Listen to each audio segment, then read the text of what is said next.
हम सबको ये बात बताने के लिए।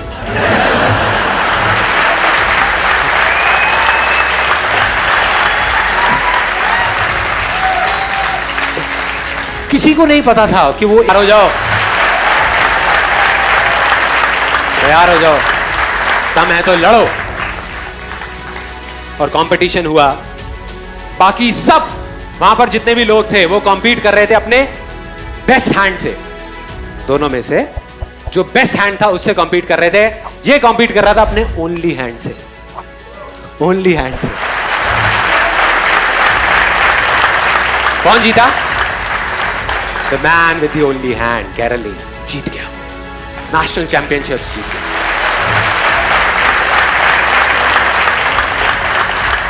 लेकिन वो यहां नहीं रुका।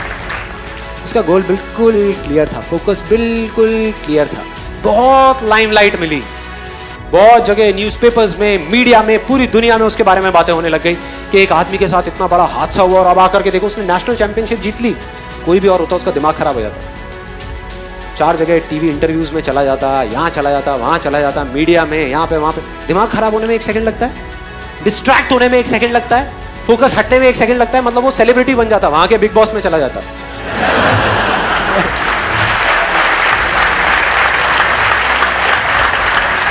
या कौन सा आता है, नच बलिए, वहां चला जाता और जाकर के डांस करता। लेकिन उसने ऐसा कुछ नहीं किया। उसका गोल क्लियर था। पीक स्टेट बोलते हैं किसी भी एथलीट की।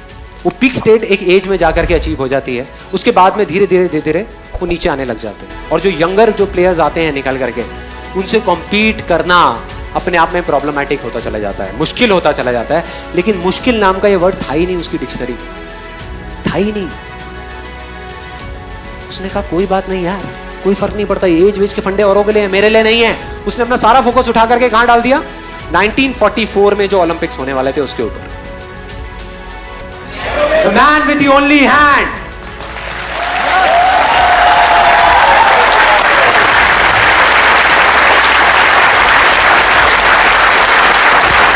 जीत गया।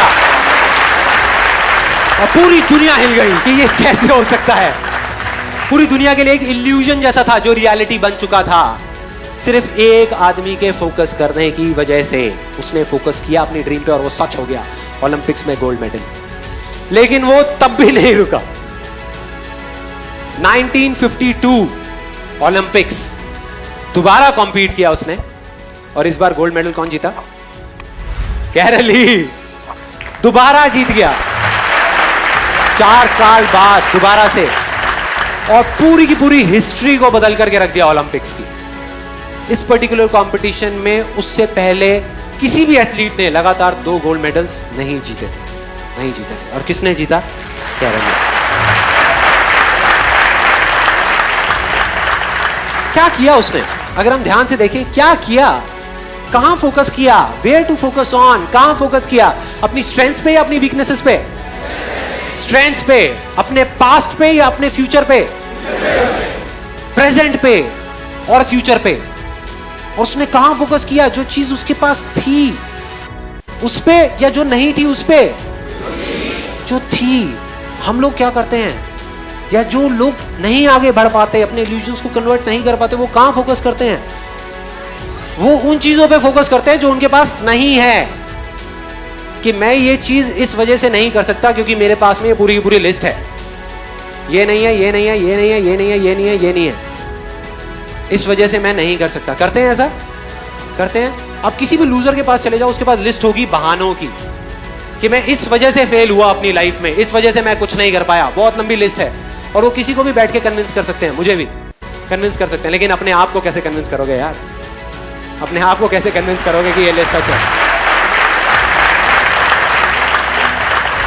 और दूसरी तरफ विनर के पास चले जाओ, उसके पास में 1000 वजह होगी वो ना करने की जो वो करना चाहता है, सिर्फ एक वजह होगी वो करने की जो वो करना चाहता है, और वो कर जाएगा।